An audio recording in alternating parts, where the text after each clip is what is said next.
비록 십자가 위에서 고난당하시고 피 흘려 죽으신 날입니다. 예수님께서 이날 우리의 죄를 위하여 십자가 고난의 길을 걸으시고 죽음의 승잔을 마셔주셨기에 저와 여러분들이 죄와 사망에서 건짐을 받고 또 영원한 생명과 구원을 얻게 된 것입니다.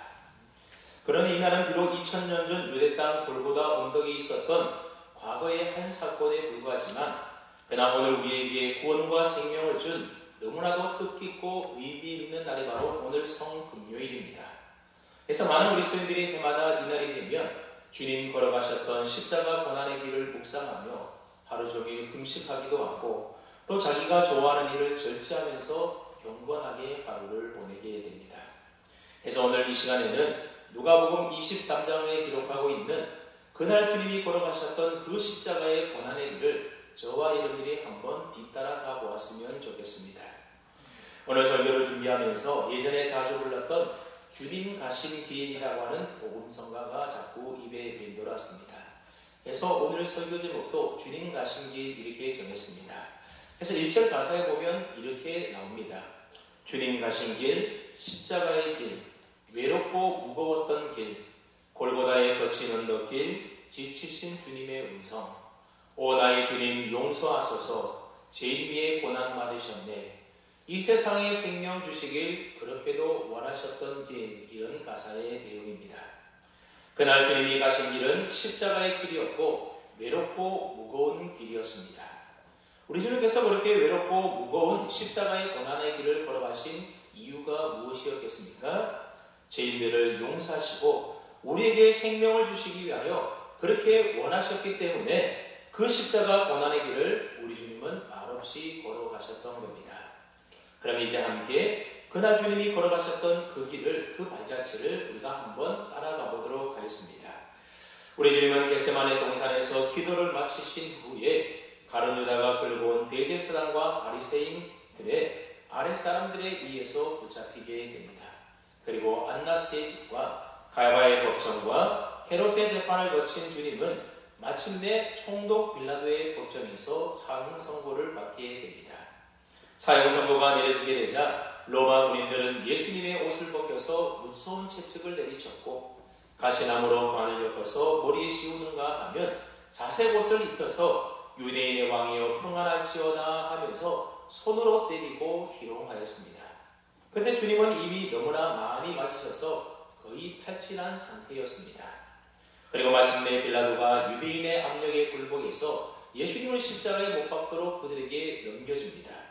당시 십자가형에 처하게 되면 십자가에 매달릴 죄인이 자기가 달릴 십자가를 처형 장소까지 지고 가야만 했던 겁니다. 그래서 주님은 자기 십자가를 들고 해골이라 뜻을 가지고 있는 골고다 언덕을 향하여 올라가시게 됩니다. 그런데 주님이 지셨던 그 정십자가라고 하는 것은 결코 가벼운 것이 아니었습니다. 그래서 역사적 자료에 따르게 되면 예수님 당시의 십자가는 60-70kg 정도에 다다를 정도로 육중한 무게였다고 합니다. 그러니 건장한 장정도 힘겹게 지고 갈 수밖에 없는 상당히 무거운 십자가였고 주님이 걸어가셨던 그 길은 무거운 길이었던 겁니다. 그런데 주님은 이곳저곳 끌려다니면서 재판을 받는 과정에서 이미 여러 차례 많이 맞으셨습니다. 특별히 빌라도의 군사들에게 채찍질 당하시면서 온몸은 찢어진 상처로 피투성이가 되었고 그래서 그 몸은 지칠 대로 지쳐 계셨습니다. 그러니 그 무거운 십자가를 지고 가파른 언덕을 오르실 수가 없었던 겁니다. 그래서 예수님은 중간중간에 계속해서 쓰러지게 됩니다. 로마 군인들이 아무리 일어나라고 채찍질해도 육체적 한계에 다다르게 된 주님은 더 이상 십자가를 질 수가 없게 되었습니다. 그러자 로마 군인들은 길가에 구경하던 고레네 사람 시몬에게 대신 예수님의 십자가를 지고 가게 했습니다.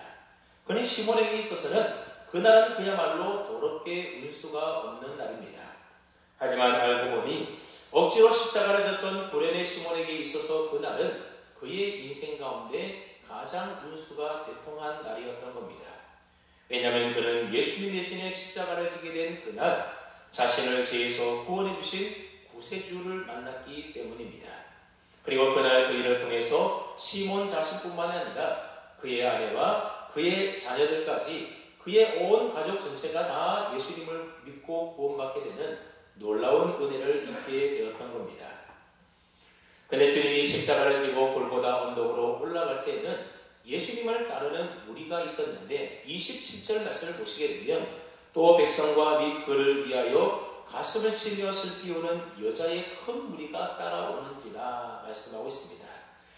이들은 예수님이 십자가에 어떻게 못 박히셨는가 그것을 구경하기 위하여 지금 따라가고 있는 자들이 아닌 겁니다. 이들은 하나같이 다 예수님의 사랑을 체험했던, 그래서 예수님의 죽음을 진심으로 슬퍼하며 울며 따라갔던 여인들이었습니다. 예수님이 한참 많은 기적을 행하실 때에 구름과 같은 사람들이, 군중들이 예수님을 따라다니지 않았습니까? 그러나 지금 외로운 십자가 길을 끝까지 따라가는 사람은 여인들에 불과했다고 하는 겁니다. 그러고 보면 어떤 사람이 끝까지 주님을 따라가는 것이겠습니까? 이 여인들처럼 진짜 예수님의 은혜를 체험해서 주님을 사랑하는 그 사람들이 끝까지 주님을 따라가는 겁니다.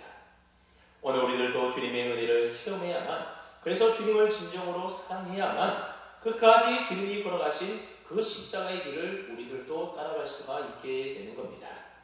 그렇게 끝까지 주님을 따라가는 저와 여러분들 다 될 수 있기를 바랍니다. 계속해서 33절에 보게 되면 마침내 예수님은 해골이라고 하는 골고다 언덕 위에 이르러서 십자가에 못 박혔습니다.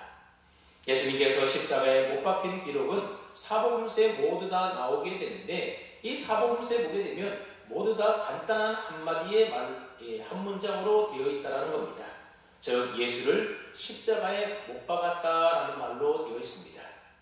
예수님을 십자가에 못 박았다라는 그 외에 다른 그 어떤 설명도 부가적으로 되어 있지가 않다라는 겁니다.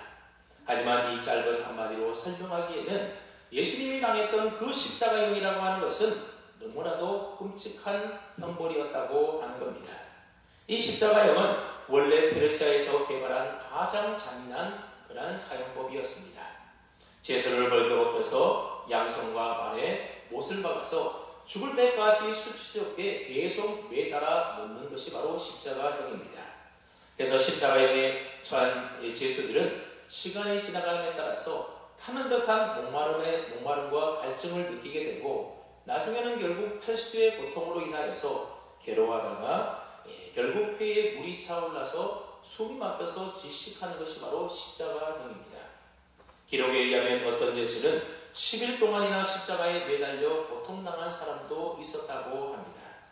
그래서 제수의 가족들이 십자가형을 집행하는 군인들에게 뇌물을 저가면서 망치로 무릎을 쳐달라고 부탁한다는 겁니다.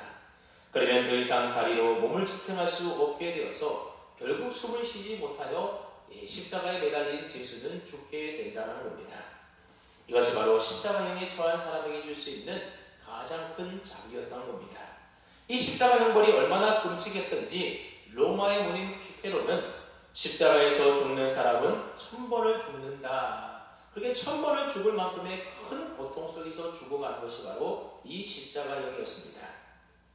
그래서 로마 시민권자들에게는 십자가형이 내리지 않았고 오직 흉악범들에게만 이 십자가형에 처하도록 했던 겁니다. 그렇게 볼 때 33절에 기록된 예수를 십자가에 못 박고라고 하는 이 짧은 한 문장은 세상에서 가장 끔찍하고 고통스러운 방법으로 돌아가신 주님의 모습이 그 말 속에 담겨져 있는 겁니다. 여러분, 우리는 가만히 보면 아주 작은 고통도 크게 과장해서 부풀려 말하는 것을 좋아하지 않습니까? 그러나 성경은 하나님의 아들이 받는 그 극심한 고통도 아주 간단하게 묘사하고 있습니다. 여러분, 무엇을 말하는 것이겠습니까? 우리 인생의 작은 고난 앞에서 왜 나만 이런 고난을 겪냐라고, 왜 내가 겪는 이 아픔을 사람들이 몰라주냐라고 너무 크게 비명지르지 말라라는 겁니다. 우리 주님께서 도수장으로 끌려갔던 어린 양처럼, 털 깎는 자 앞에서 잠잠했던 양처럼 조용히 십자가를 지고 가셨던 것처럼 우리도 그렇게 주님 가신 길 십자가의 길을 조용히 묵묵히 따라가야 하는 겁니다. 그래서 34절에 보게 되면 로마 군인들이 예수님의 옷을 깎기 위하여 제비 뽑는 장면이 이제 나오게 됩니다. 지금 예수님은 십자가에 매달려서 모든 세상의 죄를 지시고 우리 인간이 받아야 될 그 모든 죄의 고통을 십자가에 위해서 다 받고 계신데 그 아래서 군인들은 예수님의 피 묻은 옷을 서로 받겠다고 제비 뽑고 있다는 겁니다. 물론 옷감이 귀하던 그 당시 제수의 옷은 군인들의 합법적인 부수이기는 했습니다. 그들은 자신이 못 박힌 이분이 인류를 죄에서 구속하실 하나님의 아들이신 줄 그들은 꿈에도 모른 채 그저 평상시처럼 무덤덤하게 제비를 뽑고 있었던 겁니다. 그들뿐만 아니라 백성들 가운데는 벌거벗긴 채로 십자가에 매달려 고통받고 죽어가시는 예수님의 그 모습을 구경하는 사람들도 많이 있었습니다.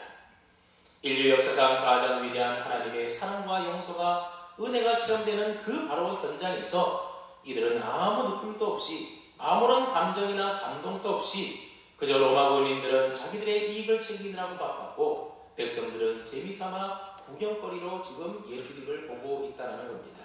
여러분 얼마나 안타까운 일입니까? 오늘날에도 많은 사람들이 하나님의 은혜와 사랑과 용서가 임하는 곳에 있지만은 그곳에서 아무런 느낌도 감동도 없이 그저 구경만 하고 있는 경우가 얼마나 많이 있는지 모릅니다. 어쩌면 지금 바로 여기 이 자리에서도 말이죠. 근데 더 심한 것은 관리들인데 바로 유대 종교 지도자들입니다. 그들은 무서운 음모를 꾸미며 죄 없으신 예수님을 십자가에 못 박아놓고 지금 고통 중에 신음하고 계신 예수님을 향하여 그들이 뭐라고 말을 합니까? 35절 말씀에 보니 백성은 서서 구경하는데 관리들이 비웃어 이르되 저가 남을 구원하였으니 만일 하나님이 택하신 자 그리스도이면 자신도 구원할지어다 하고 예수님을 모독했다라는 겁니다. 여러분 관리들이 하는 이 말을 가만히 들어보면 어디에서 많이 들어본 듯한 말이지 않습니까? 바로 마귀가 광야에서 예수님을 시험할 때 했던 마귀의 음성이 바로 이 말입니다. 여러분 마귀가 예수님을 시험하실 때 성전 꼭대기에 세워놓고 뭐라고 시험을 했습니까? 내가 만일 하나님의 아들이어든 거기서 뛰어내리다 그러지 않았습니까? 지금도 마귀는 유대 종교 지도자인 관리들의 입을 통해서 예수님을 비웃으면서 너가 만일 그리스도이면 십자가에서 내려와 보라는 겁니다. 여러분 만약 예수님이 관리들의 조롱하는 말에 화가 나서 십자가에서 그냥 내려오셨다라고 한다면 여러분 하나님의 구원의 계획은 거기서 끝이 나게 되는 겁니다. 그리고 저와 여러분들은 구원받지 못하고 망하게 되는 겁니다. 그러나 주님은 자신을 구원하기 위하여 그 어떤 능력도 사용하지 않으셨다는 겁니다. 왜냐하면 십자가 위에서 대속의 죽임을 당함으로 죄의 권세를 멸하시고 인류를 죄에서 구원해야 될 사명이 예수님에게 있었기 때문입니다. 그래서 하나님이 주신 위대한 사명이 있는 사람들은 사람들의 비웃음에 일일이 대꾸하거나 자기 변명을 할 필요가 없는 겁니다. 그런데 우리는 조그만한 힘이라도 있으면 그 힘을 사용해서 억울한 일 안 당하려고 얼마나 애쓰고 노력합니까? 그러나 우리 주님은 온 세상 만물을 다스리는 권세와 능력이 있으신 분임에도 불구하고 자신을 지키는 일에 자신을 변호하고 자신이 어려운 일을 안 당하는 일에 그 이들을 사용하지 않으셨다는 겁니다. 왜냐하면 우리를 구원해야 될 더 크고 중요한 사명이 예수님에게 있으셨기 때문에 그렇습니다. 그래 보십시오. 지금 예수님께서는 죄인들을 구원하시기 위하여 십자가의 모든 고통을 온몸으로 느끼고 계신데 그 십자가 아래서 또 그 가까이 있던 사람들은 지금 어떻게 하고 있다는 겁니까? 군인들은 자기 이익 챙기느라고 바쁘고 백성들은 구경하고 있고 종교 지도자들은 그런 예수님을 비웃으며 조롱하고 있었다는 겁니다. 놀라운 것은 이들을 향한 우리 주님의 반응입니다. 34절 말씀을 보면 예수님께서 그들을 향하여 이렇게 말하는데 보십시오. 이에 예수께서 이르시되 아버지 저들을 사하여 주옵소서 자기들이 하는 것을 알지 못함이니이다. 예수님은 지금 고통 중에서 이렇게 기도하고 있습니다. 물론 누가복음에 따르게 되면 예수님의 이 말씀은 예수님을 십자가에 직접 못 박았던 군인들을 향한 용서의 선언처럼 보입니다. 하지만 사복음서 전체를 볼 때에 예수님의 이 말씀은 그곳에 있었던 모든 자들을 향한 용서의 선언이었던 겁니다. 저들은 지금 자기가 하는 일이 무엇인지 알지 못해서 즉 영적으로 어둡고 무지해서 저렇게 하는 것이니 저들의 죄를 사해달라고 우리 주님께서는 하나님 아버지께 간절히 구하고 있는 겁니다. 여러분 아버지 저들을 사하여 주옵소라고 용서를 구하는 주님의 그 기도 속에는 죄인들을 향한 우리 주님의 지고지순한 사랑이 그 속에 담겨져 있는 겁니다. 근데 여러분, 오늘 우리는 어떻습니까? 우리는 절대로 그렇게 하지 못하지 않습니까?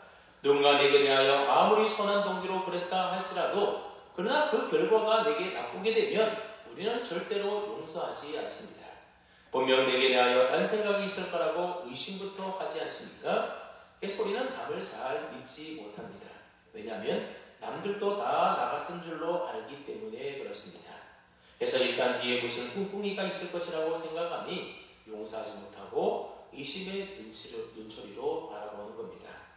그러나 예수님은 악한 동기를 가지고 한 비웃고 조롱하는 자들까지도 끝까지 예수님은 믿어주십니다. 저들이 지금은 영적으로 무지해서 그러니 저들의 죄를 용서해 달라는 겁니다. 바꿔 말하면 앞으로 저들이 영적 무지함을 깨닫고 회개하고 하나님께 주님께로 돌아오기만 하면 그때 이 용서의 피가 저들을 적시게 하여 주시옵소서. 아버지 나의 이 기도를 꼭 들으시고 저들의 죄를 사하여 주십시오. 그렇게 주님이 기도하셨다는 겁니다. 그리고 실제로 하나님은 예수님의 이 기도를 들어주시지 않습니까? 그래서 사도행전에 읽어보게 되면 훗날 많은 제사장의 무리가 회개하고 돌아와서 예수님을 믿게 되었다라고 기록하고 있습니다. 더 나아가 한때 예수님을 못 박은 죄인이라 할지라도 그가 회개하고 돌아오기만 하면 하나님은 다 용서해 주십니다. 그래서 저와 여러분들도 제사함을 받고 의롭다 칭함을 받은 것 아니겠습니까? 그러므로 1만 달란트 받은 종처럼 남을 용서하는 일에 인색하는 자가 되지 마시고 용서의 주님을 닮아서 우리도 나를 미워하고 나를 대적하고 나를 싫어하는 사람들을 사랑하며 용서하며 살아가는 그런 주님 닮은 우리 모두가 되어야 될 줄로 압니다. 그것이 바로 주님 십자가의 길을 뒤따라가는 참된 제자의 모습인 겁니다. 그런데 예수님이 십자가에 못 박혀 달리실 때에 예수님 혼자만 십자가에 달려 있었던 것이 아니었습니다. 우리가 아는 대로 두 명의 강도와 함께 주님은 십자가에 달리셨습니다. 주님이 걸어가신 십자가의 고난의 길에서 가장 아름다운 이야기가 있다고 한다면 바로 이 두 강도 중에 회개한 한 강도의 이야기일 것입니다. 마태와 마가복음에 보게 되면 예수님 옆에 달려있던 이 두 사람을 가리켜서 강도다 그렇게 말하고 있고 누가복음에는 이들을 가리켜서 행악자다 그렇게 말을 합니다. 앞서 얘기했듯이 그 당시 십자가형을 선고받을 정도라고 한다면 이들은 분명히 가장 흉악한 범죄자들이 틀림이 없습니다. 예수님은 우리 죄를 위하여 가장 흉악한 범죄자와 함께 섞여서 죄인 취급받으려 돌아가셨던 겁니다. 오늘날로 말하면 연쇄살인범과 동급으로 취급받아서 십자가에 죽으시게 되었던 겁니다. 물론 이것은 종교 지도자들이 예수님을 흉악한 범죄자로 저주받은 사람으로 몰아가기 위하여 의도적으로 그렇게 했던 겁니다. 하지만 우리 주님은 살아계셨을 때에도 세상이 조롱하고 무시하던 죄인과 세리와 창녀들의 친구가 되셔서 그들과 함께 지내지 않으셨습니까? 그리고 그들을 사랑하고 축복했습니다. 왜냐하면 예수님께서 이 땅에 오신 목적이 바로 죄인을 구원하기 위함 때문이었던 겁니다. 그랬던 예수님은 마지막 죽는 그 순간까지도 행악자요 강도들인 그들과 함께 십자가에 못 박혀 죽으셨던 겁니다. 여러분 이것이 바로 십자가인 겁니다. 그런데 두 명의 행악자 가운데 한 사람의 회심한 이야기가 누가복음에 기록되어 있습니다. 마가복음과 마태복음에는 이 두 명의 강도들이 그저 예수님을 함께 조롱하고 비방한 이야기만 나오게 됩니다. 그런데 십자가에 매달려 있는 동안 한 명의 강도의 심정에 획기적인 변화가 일어나게 되었습니다. 하지만 다른 한 강도는 39절 말씀처럼 종교 지도자들과 똑같은 말로 여전히 예수님을 모독하고 있습니다. 그런데 똑같은 상황 속에서도 함께 은혜의 광경을 목격했지만 한 사람은 회개하고 변화되지만 다른 한 사람에게는 아무런 변화가 일어나지 않더라는 겁니다. 여러분 왜 이런 차이가 있겠습니까? 한 사람에게는 성령의 은혜가 임하지만 한 사람에게는 성령의 은혜가 임하지 않았기 때문에 그렇습니다. 오늘 우리 모두도 한때 주님을 알지 못했던 죄인들이었지 않습니까? 그런데 십자가의 한 강도처럼 우리에게 성령의 은혜가 임하게 됨으로 말미암아 우리가 변화된 것입니다. 결코 내가 잘해서 내가 뭔가 능력이 있고 내가 결단해서 되어진 일이 아니라 전적인 하나님의 은혜로 성령의 감동과 역사심을 통해서 우리가 이처럼 예수님을 믿고 변화되게 된 것입니다. 그래서 40절과 42절 말씀을 보게 되면 성령의 은혜가 임하여서 변화된 한 강도의 고백이 나오게 되는데, 우리 한번 40절, 41절 말씀을 함께 읽어보겠습니다. 시작.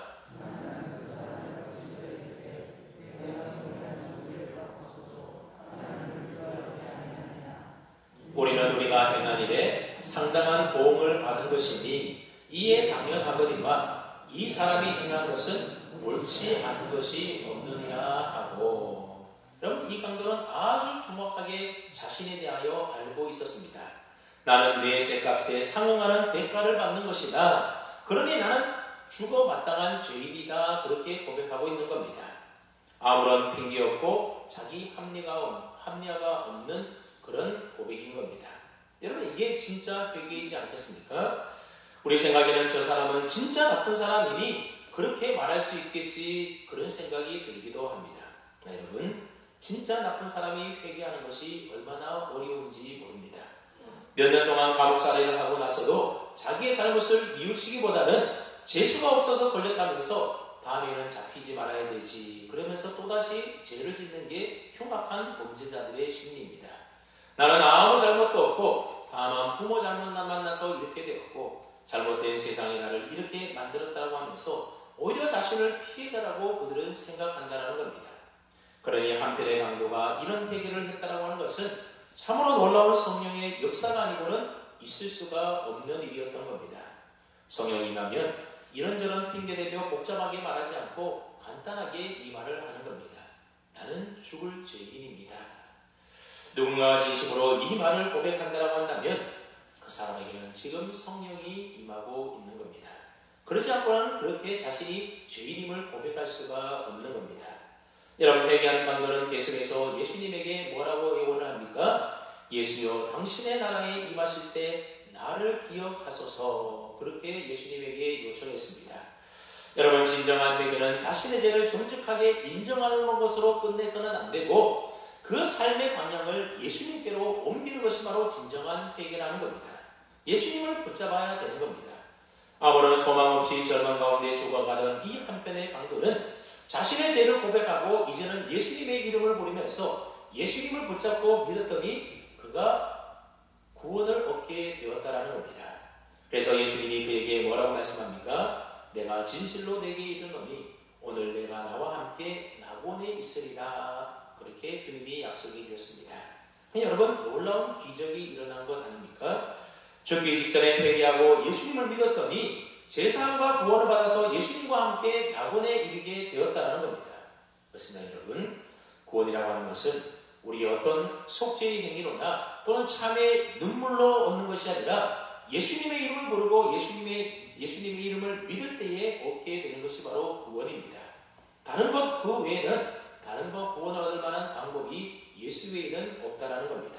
그래서 사도행전 4장 12절 말씀에도 보면 다른 이로서는 구원을 받을 수 없나니 천하 사람 중에 구원을 받을 만한 다른 이름을 우리에게 주실 일이 없다, 그렇게 말하고 있습니다. 여러분, 사람뿐만이 아니라 우리가 세상의 그 다른 어떤 방법들, 어떤 노력들도 우리가 구원을 얻는 방법은 예수님을 믿는 것 외에는 다른 방법이 없는 것입니다. 그러니 이 강도에게 놀라운 축복이 일어난 것입니다. 이 강도에게는 지금까지 지옥의 문이 그에게 열려 있었습니다. 이제 지옥이 그를 빨아들일 준비를 하고 있었는데 그가 죄를 회개하는 순간 지옥 문이 닫히고 예수님을 믿는 순간 천국 문이 그에게 열리게 된 것입니다. 그 짧은 순간에 세상에서 영원으로 가는 운명이 뒤바뀌는 사건이 그 강도에게 일어난 것입니다. 그러므로 어느 누구도 예수님을 믿기에 너무 늦은 때는 없는 겁니다.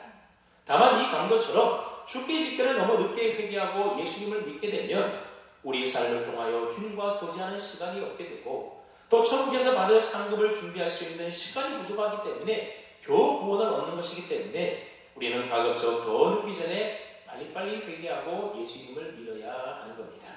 그래서 고린도후서 6장 2절 말씀에 보면 보라, 지금이 은혜 받을 만한 때이고 보라, 지금이 바로 구원의 날이다, 그렇게 선언하고 있는 겁니다. 우리 중에 그런 사람이 없어야 되겠지만 혹 아직 구원받지 못하신 분이 계신다라고 한다면 지금 이 시간이 은혜 받을 만 때고 지금이 구원의 날임을 우리가 알아서 바로 지금 회개하고 예수님 믿어 구원을 얻는 은혜가 있기를 바랍니다. 여러분, 구원받은 강도는 예수님이 세상에 화려한 것을 믿을 때 예수님을 따르고 믿었던 것이 아니었습니다. 예수님이 오병이어의 기적을 행하고 안진병이를 일으킬 때에 구름대같이 많은 사람들이 예수님을 따라다닐 때에 그때 예수님을 따라다니며 믿었던 것이 아니었습니다. 그럴 때 예수님의 이름을 부르고 예수님을 따라다녔던 사람은 다 어떻게 됐습니까? 다 도망가고 다 예수님을 떠나버렸습니다. 예수님이 지금 온갖 고난을 다 받으시고 제자들에게까지 버림을 받아서 외롭게 십자가 고난의 길을 걸어가고 계시는 겁니다. 그러니 어느 뭐라거나 이런 예수님을 따르고 믿을 만한 이유가 하나도 없어 보인다는 겁니다. 그런데 그런 상황 가운데서 이 강도는 그런 예수님을 믿었던 겁니다. 그러니 이 강도의 믿음이야말로 참으로 고귀한 진실된 믿음이라는 것을 알 수가 있습니다. 그런 자신과 똑같이 십자가에 매달려서 처절한 고통 속에 죽어가고 있는 이 예수님에게 당신의 나라가 임할 때에 나를 기억해달라고 간절히 요청하고 있습니다. 그런 짧은 순간이었지만 온 인류를 구원하시기 위하여 십자가에 매달려 계신 그 예수님의 모습 속에서 이분이야말로 하나님의 아들이구나, 이분이 바로 천국의 주인이구나, 이 사실을 깨닫게 되었던 겁니다. 그래서 당신의 나라 임하실 때에 나를 좀 기억해달라 주님께 요청했던 겁니다. 여러분, 구원은 내가 주님을 기억하는 것이 아니라 주님이 나를 기억해야 하는 겁니다. 내가 주님을 안다고 하는 것이 아니라 주님이 나를 안다고 해야 하는 겁니다. 내가 주님의 손 잡는 것이 아니라 주님이 내 손 잡아주는 것이 구원이지 않습니까? 그렇기 때문에 내가 노력해서 쟁취하여 얻는 것이 아니라 주님이 우리에게 선물로 주시는 것이 바로 구원인 겁니다. 여러분, 은혜라는 말이 바로 그 말이지 않습니까? 그래서 은혜라고 하는 것은 지을 죄가 너무나 커서 감히 주님 앞에 나갈 아무런 자격이 없는 우리가 하나님의 은혜로 죄 없다 의롭다 하여 주시고 하나님의 자녀 삼아 주신 것, 공짜로 주신 것, 그게 바로 은혜인 것입니다. 오늘 저와 여러분이 바로 그 은혜 안에 있음을 믿을 수 있기를 바랍니다. 저와 여러분들은 우리의 행위가 아닌 우리 주님의 그 십자가 은혜로 구원을 받은 사람들인 겁니다. 계속해서 보시면 이제 예수님에게 있는 생명의 불이 이제 꺼져가고 있는 것을 보게 되는데 44절 말씀을 보십시오. 때가 제6시쯤 되어 해가 빛을 잃고 온 땅에 어둠이 임하여 제9시까지 계속하며 그랬습니다. 여기서 제6시라고 하는 것은 오늘날 우리 시간으로 말하면 난 12시 정오를 가리킵니다. 예수님이 오전 9시에 십자가에 못 박히셨으니 십자가에 못 박혀 계신 지 이제 3시간이 흘러서 정오가 되었던 겁니다.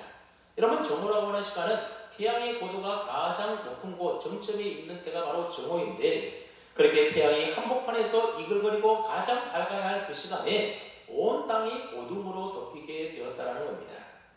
여러분, 우리가 일식으로 몇 분간만 캄캄해져도 두렵고 무서워지는데 오후 3시까지 3시간 동안이나 온 땅에 어둠이 임하여 세상이 캄캄해졌다는 겁니다. 여러분, 이것은 굉장히 큰 상징적인 의미가 담겨있는 날입니다.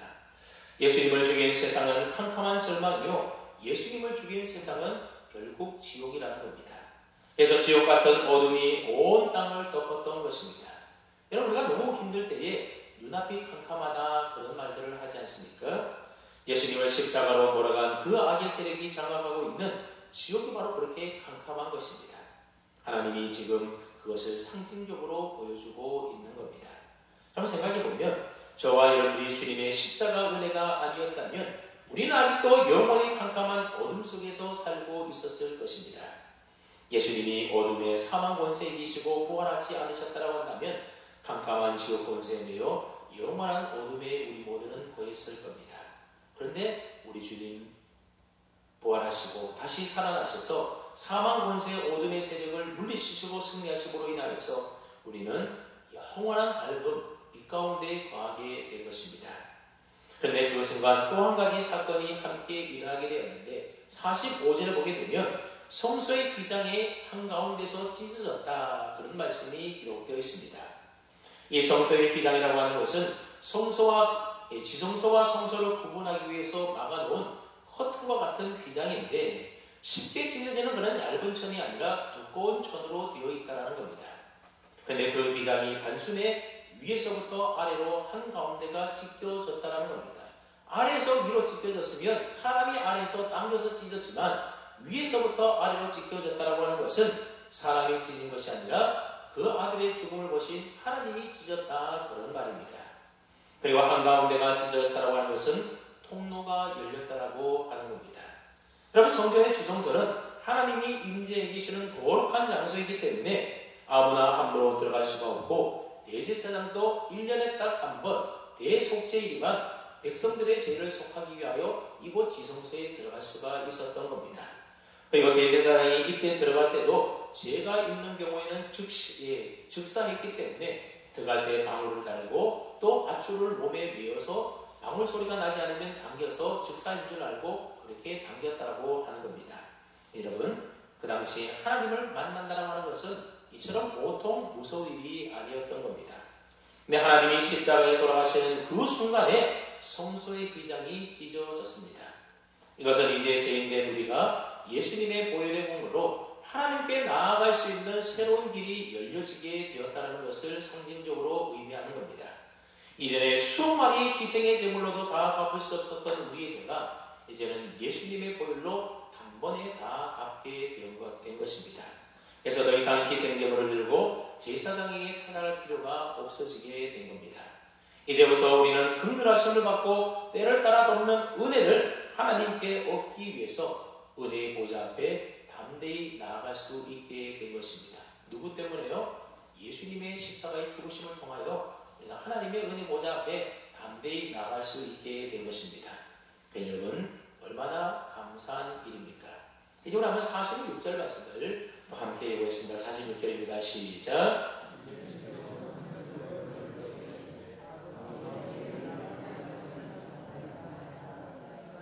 이 말씀을 하신 후 숨지시니라. 예수님이 숨지기 전에 마지막으로 남기신 말씀이 뭔가 하면 아버지여 내 영혼을 아버지의 손에 맡기나이다, 그렇게 하고 돌아가셨다는 겁니다. 여러분, 하나뿐인 아들 독생자 예수 그리스도께서 십자가에 돌아가실 이때에 여러분, 하나님이 그냥 가만히 침묵하고만 계셨겠습니까? 그렇지가 않다는 겁니다. 그 순간에 해는 빛을 잃고 세상은 깜깜해지고 휘장은 찢겨져 내려갔습니다. 다른 복음서에 보게 되면 지진이 일어나서 땅이 갈라지고 바위가 터졌다라고 기록하고 있습니다. 그것은 바로 아들을 십자가에 못 박아 죽게 하신 하나님 아버지의 찢어지는 슬픈 마음을 표현하는 것입니다. 세상이 못하실 것이 없는, 아무것도 못할 것이 없는 전능자께서 하나뿐인 외아들의 고통의 십자가에서 죽일 수밖에 없었던 것은 오직 그것만이 죄인을 구원할 수 있는 유일한 방법이었기 때문입니다. 예수님이 십자가에 돌아가실 때 하나님 아버지는 외면하신 것이 아니라 바로 그 옆에서 눈물을 참으시며 사랑하는 아들을 이처럼 지켜보고 계셨던 겁니다. 그럼 여러분, 어느 한순간도 우리 자신의 죄를 결코 가볍게 생각하지 마십시오. 우리의 죄를 사해주기 위하여 흘리신 주님의 그 보혈의 은혜가 결코 가볍게 되어진 일이 아니라는 사실을 우리 마음에 늘 새기며 살아가야 하는 겁니다. 그리고 사랑하는 아들을 십자가에 죽게 하셔야만 했던 그 아버지의 슬픈 눈물을 결코 잊지 마십시오. 그리고 그 아버지의 사랑은 이제 주님의 은혜로 자녀된 저와 여러분들에게도 동일하게 임하고 있음을 또한 믿으실 수 있기를 바랍니다. 그래서 우리가 힘든 고난을 지나가고 있을 때에 우리의 아버지 하나님은 우리 곁에 서 계십니다. 우리가 병들 때도, 사업에 실패하여 망했을 때도, 사람에게 배신당하여 외로울 때도 우리의 아버지 하나님은 우리 곁에 서서 우리 눈물을 헤아려 주시고 우리의 눈에서 눈물을 닦아 주십니다. 그리고 말씀하십니다. 내 아들 예수를 내가 버리지 않았듯이 내가 너희를 버리지 않겠다. 지금의 이 고난 뒤에는 더 큰 은혜와 축복이 너를 기다릴 것이다. 그러니 너는 두려워하지 말라, 놀라지 말라. 나는 내 하나님이다. 내가 너를 지명하여 불렀다. 내가 너를 보호해 줄 것이다. 나의 보혈의 은혜로 너를 덮어줄 것이다. 그렇게 말씀해 주십니다. 그러니 여러분, 고난당할 때에 하나님이 도대체 어디 계시냐면서 절대로 불평 원망하지 마시기 바랍니다. 십자가에 매달리신 아들을 바라보는 그 아버지의 사랑이 오늘도 저와 여러분들을 분명히 지키고 함께 계심을 믿을 수 있기를 바랍니다. 그러므로 어떠한 상황 속에서도 하늘 아버지를 의지하십시오. 아무리 복잡하게 꼬이고 처참하게 무너진 우리의 인생의 삶 현장 가운데서도 여러분의 영혼을 하나님 아버지의 손에 예수님처럼 온전히 의탁하고 맡길 수 있기를 바랍니다. 주님이 뭐라고 마지막에 말씀하셨습니까? 아버지여, 내 영혼을 아버지 손에 부탁하나이다. 우리 주님처럼 마지막 죽음의 순간까지도 온전히 하나님의 손에 내 영혼과 내 삶을 의탁하면 우리 아버지 되시는 하나님께서 저와 여러분의 인생을 분명히 책임져 줄 줄로 믿으시기 바랍니다. 계속해서 47절을 보게 되면 주님의 이 죽음을 보고 충격을 받은 사람이 있는데 그 사람이 누군가 하면 바로 백부장입니다. 여러분, 백부장은 보통 사람이 아닙니다.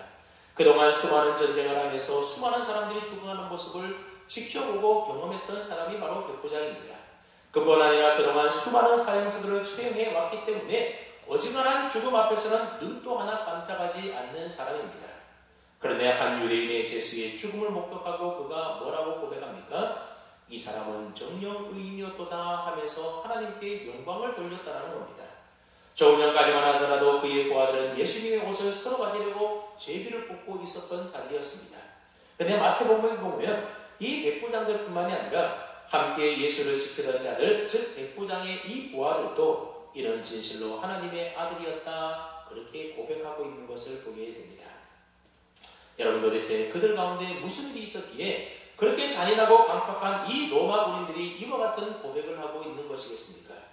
그들은 그동안 수많은 죽음을 보아왔지만 오늘 십자가에 죽는 이 예수님처럼 남을 원망하지 않고 끝까지 남을 용서하면서 은혜로운 죽음을 맛보는 사람을 그들은 처음 보았던 겁니다.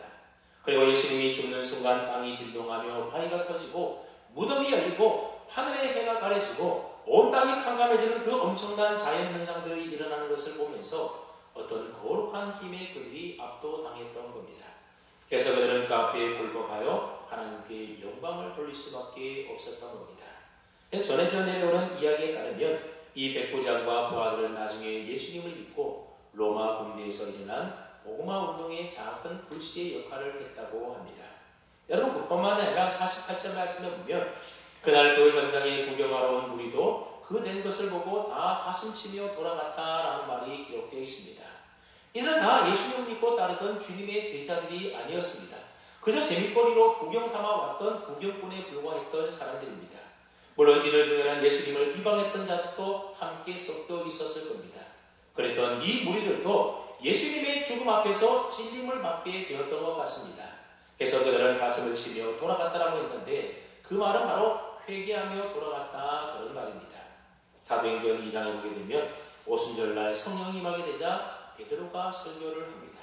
그때 이들 가운데 많은 사람들이 베드로의 설교를 듣고 그 마음에 질려 회개하고 주님께로 돌아오는 놀라운 구원의 역사가 일어나게 됩니다. 그러고 보면 주님의 십자가 사건은 짧은 순간에 끝난 사건이었지만 이 사건은 인류 역사상 가장 위대한 사건이었던 겁니다. 이 위대한 사건의 가장 큰 수혜자가 바로 저와 여러분들이지 않습니까? 우리 주님께서 고난의 십자가 길을 걸어가 주심으로 인해서 저와 여러분들이 죄와 사망의 권세에서 해방되어 영원한 생명과 구원을 얻어서 천국에 들어갈 수가 있게 된 것입니다. 죄악으로 얼룩진 더러워졌던 우리의 삶이 눈보다도 더 깨끗하게 씻음을 받게 된 것입니다. 돌과 같이 굳어서 딱딱해진 우리의 마음과 이기적인 우리의 삶을 부드럽고 따뜻하게 만들어 주셔서 참사랑이 무엇인지 우리로 하여금 알게 해 주셨습니다. 주님이 걸어가신 그 십자가 은혜가 시기와 미움과 질투와 분노로 가득 차 충혈되어 있던 우리의 눈을 감사와 감격의 눈물로 씻어 주셔서 이해와 사랑과 반응에 깨끗한 눈으로 바꿔 주셨습니다. 조금만 힘들고 어려우면 참지 못하고 포기하던 우리에게 이제는 어떤 어려움이 닥쳐와도 의롭고 가치 있는 일, 생명을 구원하는 일을 위해서는 참고 인내하는 법을 배우도록 해 주었습니다. 무엇을 위하여 살아갈지 모르는 채 방황하며 살던 허무한 인생, 결국 죽음만을 향하여 치닫던 절망적인 우리의 삶에 오셔서 우리로 하여금 무엇을 위하여 살아야 할지 삶의 참 방향과 목적을 뜨거운 가슴에 품게하셔서 참 소망 안에 살게 해 주셨습니다. 그러면 우리 이렇게 성금요 순한 예배를 드리면서 십자가 고난을 지나서 이제는 영광의 부활로 우리에게 찾아오실 부활의 주님을 만남으로 인해서 평생도록 잊지 못할 더 큰 은혜와 더 큰 사랑과 더 큰 기쁨과 감사를 저와 여러분 모두가 맛보며 누리며 그렇게 주님을 뒤따라갈 수 있는 은혜가 있기를 주님의 이름으로 축원합니다. 아멘. 걸어가시